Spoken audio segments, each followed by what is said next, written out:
na página 1393, Mateus, capítulo 11, versos 28 e 30 a 30. Você pode repetir comigo? A gente vai ler junto, tá bom? Você pode ler junto comigo? Vamos lá? Vocês estão cansados, enfastiados de religião? Venham a mim, ande comigo e irão recuperar a vida. Vou ensiná-los a ter descanso verdadeiro. Caminhem e trabalhem comigo. Observem como eu faço. Aprendam os ritmos livres da graça. Não vou impor a vocês nada que seja muito pesado ou complicado demais. Sejam meus companheiros e aprenderão a viver com liberdade e leveza. Na versão mais antiga venham a mim todos vós que estáis cansados e sobrecarregados e eu vos darei descanso. Eu gosto muito dessa versão,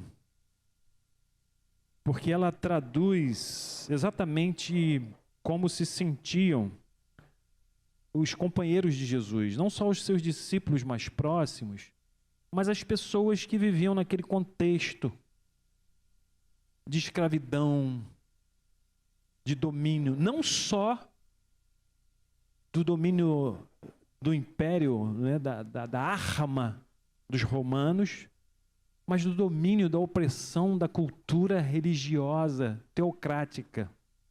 Os romanos, por um lado, dominavam o mundo de então com a sua arma, com o seu exército, e faziam escravos dos povos, dominavam com força. Mas cada região, os romanos permitiam que cultivassem as suas raízes, mantivessem as suas culturas, inclusive a sua religião. E não era diferente com os judeus. E aqueles que já viviam sob domínio de um imperialismo, de uma cultura opressora, de um domínio opressor, altos impostos, e sem liberdade para fazer tanta coisa, ainda viviam sob o domínio ideológico, cultural, teológico, religioso do judaísmo. E isso se traduz nessa fala de Jesus de um grande cansaço, Nesse tempo, as pessoas, para se sentirem vivas, elas precisavam fazer muitas coisas. Para vocês terem uma ideia, um judeu piedoso, tinha que guardar pelo menos 620 mandamentos. Você já imaginou? Todos os dias você tinha que botar o pé para fora da cama e dizer: tem 620 coisas para fazer hoje. Só para ficar ali no sapatinho. E se a gente for para outros mandamentos, chegam a mais de 2000. Todos os dias. Não bastasse a opressão de um império que está com armas controlando a sua vida, ainda tem essa opressão religiosa que diz para você ser aceito, você precisa cumprir algumas regras, você precisa fazer algumas coisas, você não pode vacilar. Isso oprimia muito. Isso desaguava naquilo que no domingo passado o Badu trazia aqui, que era naquele senso de alívio, quando as pessoas iam para o templo e apresentavam seus sacrifícios. E ali elas tinham a sua expiação pelos seus pecados, porque não conseguiam cumprir todos os mandamentos, não cumpriam todas as determinações, e então, de alguma maneira, elas aliviavam essa carga da culpa e do medo. Ofereciam lá o seu sacrifício. Quem não podia comprar, imagina escravo pobre que está sendo preso o tempo inteiro porque não tem como pagar seus impostos, como ainda ia comprar a oferta do sacrifício? Era execrado socialmente, interiormente, uma pessoa que vivia sob o peso da culpa. Não à toa Jesus faz aquele azorrague, né? Pega o chicote e acaba denunciando esse sistema opressor, acabando com os cambistas. Cambista é aquele que troca a moeda, né? No tempo de Jesus, você, para entrar no templo, você tinha que comprar trocar a moeda por alguma coisa que fosse sagrada do templo. E Jesus acaba com esse sistema e diz: não é isso, a minha casa será chamada casa de oração para todos os povos. Aqueles que quiserem se chegar a Deus, não precisam se chegar por sacrifício. Isso cansa, isso já cansou a gente. Não é complicado demais. Não carreguem pesos além dos que vocês já suportam diariamente. E ele propõe então: vocês estão cansados de religião, estão sobrecarregados com essa cultura que coloca pesos em vocês o tempo inteiro. Descansem, descansem, descansem. Quem estava aqui no início do culto dizia: qual é a palavra que vai nos conduzir? Descanso, descanso.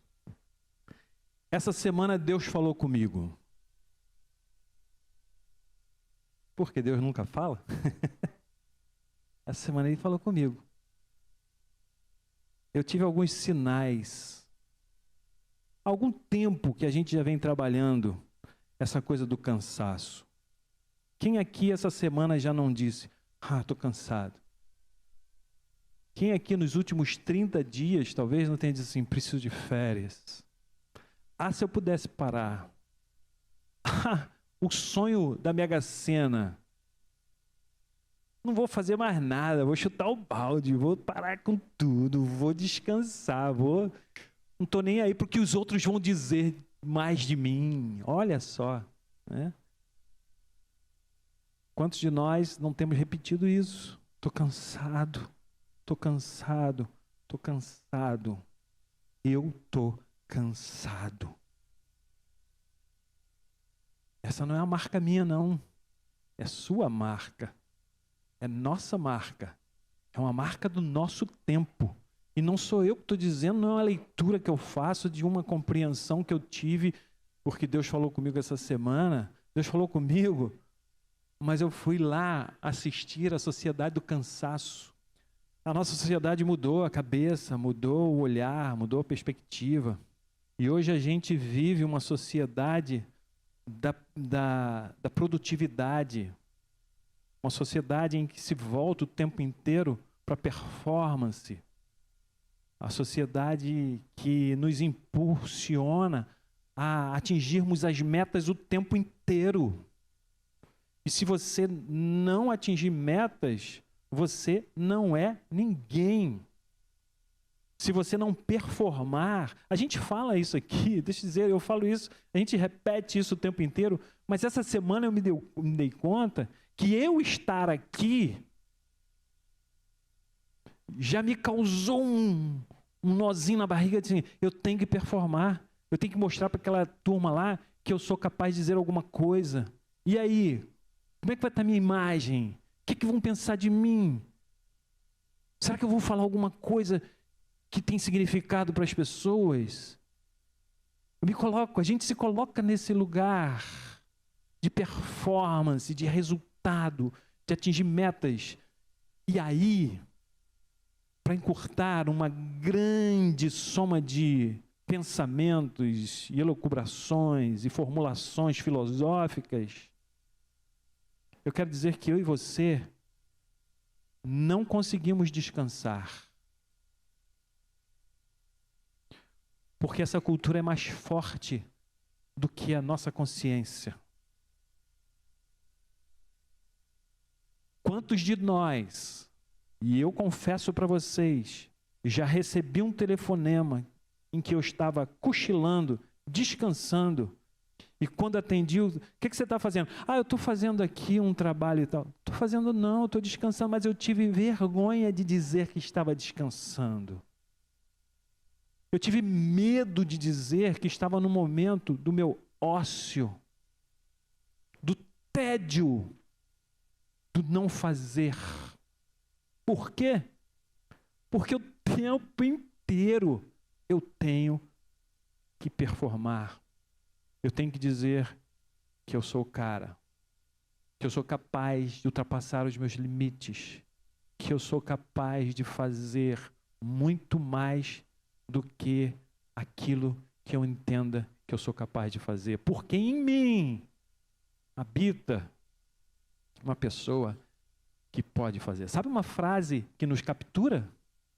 O Padu gosta de falar em inglês aqui, né? Vou arriscar. Yes, we can.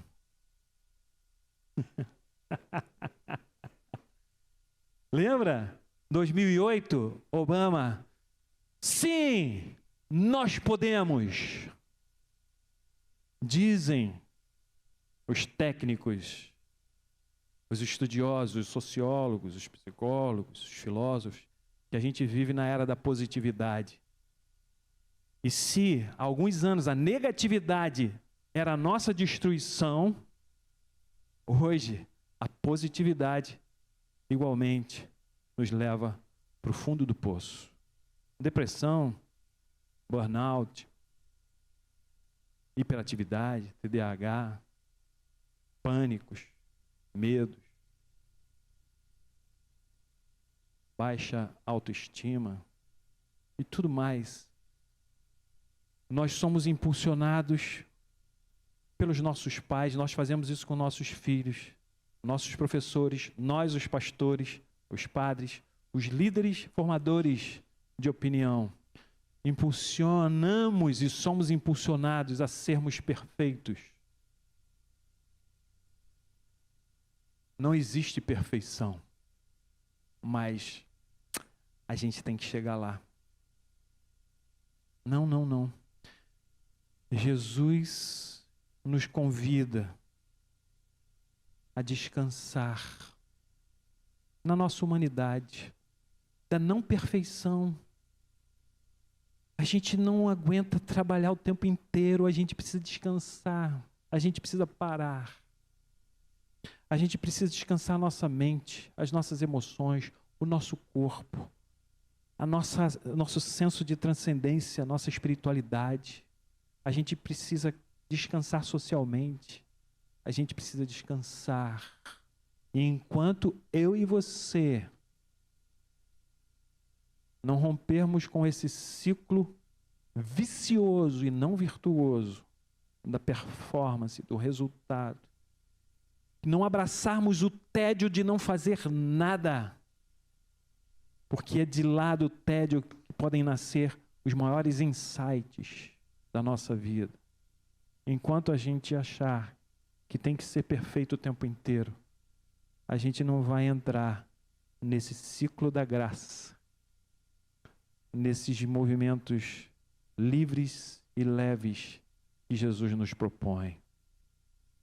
Venham a mim, meus amigos, vocês que estão cansados, sobrecarregados, e eu darei descanso para vocês. Isso não é apenas algo que nos chama para a nossa performance. Você talvez esteja pensando só no seu trabalho, nas metas do seu trabalho lá. Isso é nossa performance como gente. A gente acha que tem que ser muita coisa. E não só isso. O que eu acho que é mais perigoso ainda é que a gente exige do outro que ele também seja perfeito. Isso entra na nossa casa, na nossa relação de marido, mulher, de pais, de irmãos, de filhos que projetam nos seus pais a perfeição. Quanta doença pode ser evitada, quanta saúde pode ser cultivada. Esse é o convite de Jesus.